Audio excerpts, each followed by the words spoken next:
On a rainy afternoon in late summer, I decided to take the van up north to the mountains for a spontaneous overnight camping trip. I grabbed some food and a change of clothes and a couple of other necessities and hit the road. The rain came down hard as I headed north, and I began to doubt if this trip was a good idea.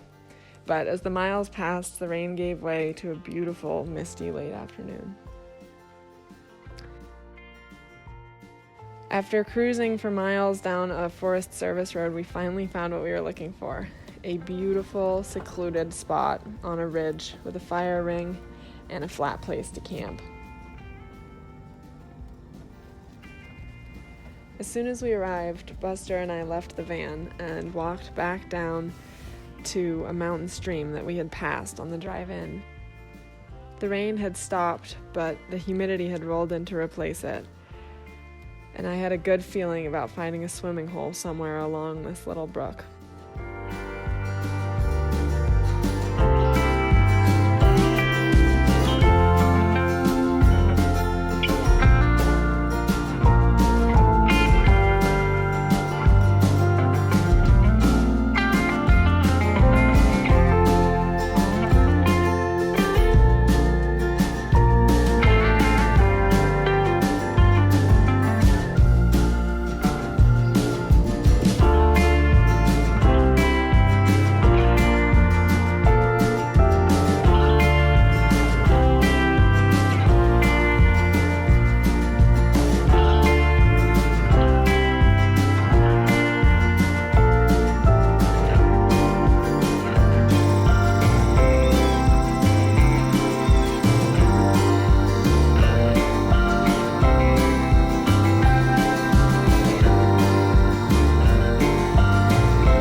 From camp were something else, and although thunder occasionally rumbled in the distance, no storm came in to disrupt my evening. With hours to myself, I sat and wrote, picked up the guitar, and watched the clouds play across the sky. When my appetite started to creep in, I started up my little charcoal grill and got to work prepping dinner. Fresh tomatoes from the garden with mozzarella and basil, and a juicy grass-fed steak from the cows we had harvested earlier this spring. The tomatoes have been incredible this year. Our biggest so far weighed in at a whopping 2 pounds. So I have been working them into my meals whenever possible. Tomato soup on the cool evenings and fresh garden salsa on the hot afternoons.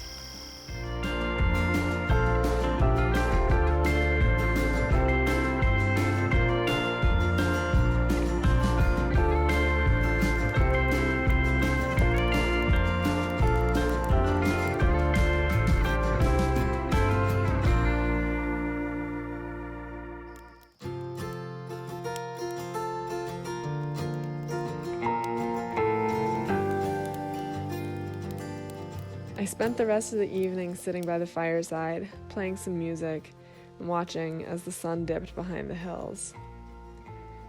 I don't know why, but I always sleep like a baby in the van.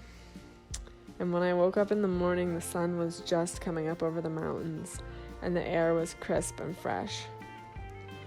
I was excited to get home to the gardens and the animals, but I know that I'm going to revisit this beautiful spot more than once this fall.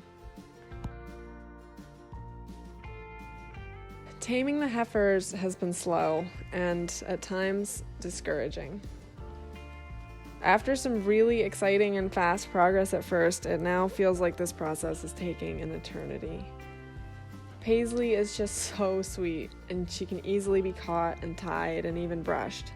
But Wiley is a different story. It was clear from the second she came tearing off of the trailer on the day that the heifers arrived that she was a wild one. Paisley is so easy to love. She's docile, she's sweet. But I've actually really come to find respect for Wiley too. I can only hope that maybe if I were a yearling heifer, I might be as stubborn and as clever as she is. Signs of late summer are everywhere. And on the highest hillsides, I'm beginning to see just a hint of colors in the trees. It's a bittersweet sign as our beautiful summer is coming to an end. But fall is just as lovely, and it's right around the corner. The gardens are bursting with bounty. Harvesting is a daily task, but honestly, it might be my favorite part of each day. I feel a little silly saying this, but sometimes I visit the garden 3 or 4 times throughout the day to check and see if a particularly beautiful cantaloupe or an especially large tomato is ready for harvest.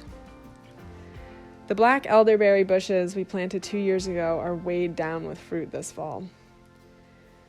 The berries are wonderfully medicinal and will be cooked down into a syrup and taken for immune support whenever it is needed throughout the coming months.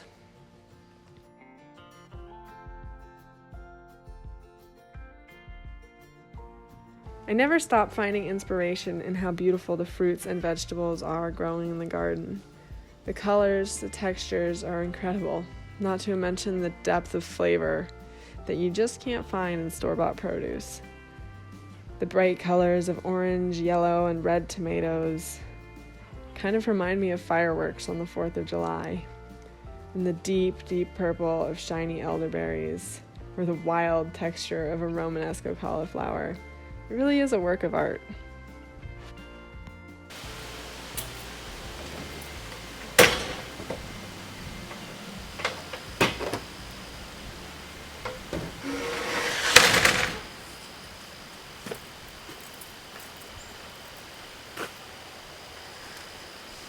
I haven't been putting in many hours working on the cabin this past month, and I've been beginning to feel antsy to get it finished. With just a little bit more work to go before this project is really fully completed, I feel silly week after week not getting to it. But such is the nature of summer, and I try to remember not to give myself a hard time about it. But this week I finally managed to find the inspiration and momentum to get this project moving again. And I finished nailing the siding that we installed this spring, and then finished adding the red trim around the windows, bringing the siding project to an official close.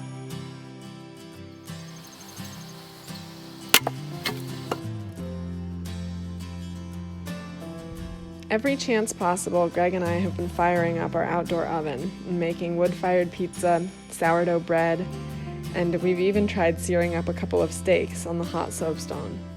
It actually works really well. So, when we realized we hadn't used the oven in a couple of weeks, it was time to fire it up.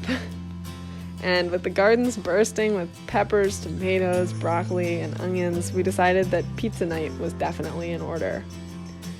I started by prepping veggies, placing them in a cast iron pan, and putting the pan in the oven to lightly cook the veggies before making pizzas.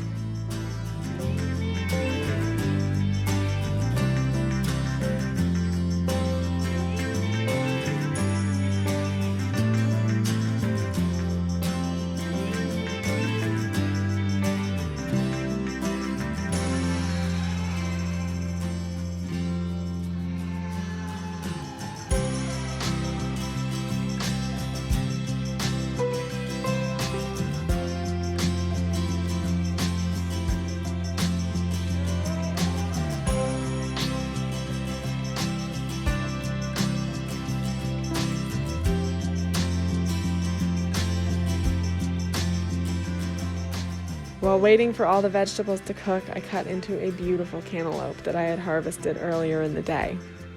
I dare say it was one of the best I've ever had. Perfectly ripe, juicy, but still firm in texture. And completely impossible to eat in a dignified way. Quite a bit of slurping is just part of the process.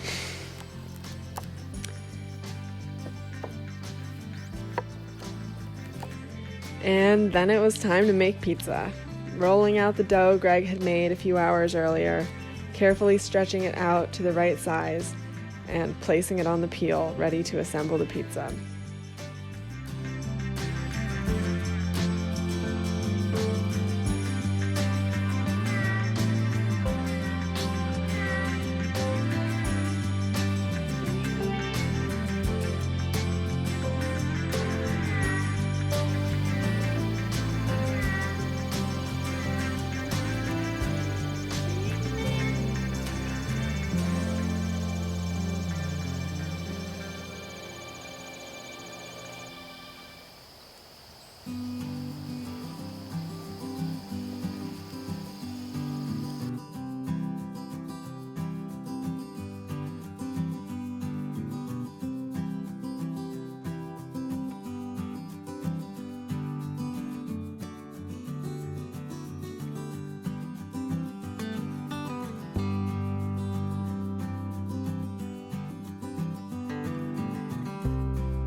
With the oven cranking away at over 700 degrees, each pizza does not have to cook for long, and soon the mouth-watering smell of fresh pizza, melting browning cheese, and delicious vegetable toppings was wafting across the yard.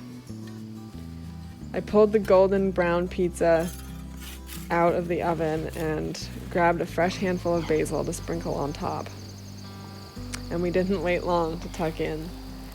Food tastes so good when you're really hungry after a long day full of projects.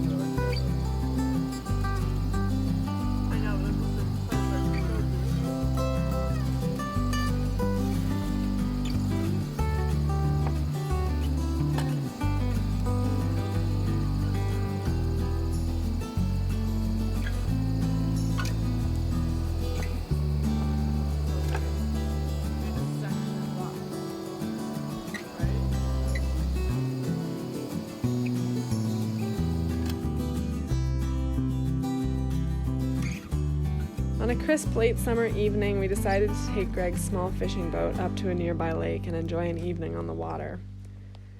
And the evening did not disappoint. The water was glassy, and other than some passing cars on the nearby road, all was quiet. The hills surrounding the lake glowed golden in the disappearing daylight, and I tried to remember to savor this moment and savor the last of summer, taking in all the colors, the sounds, the smells, the fresh air.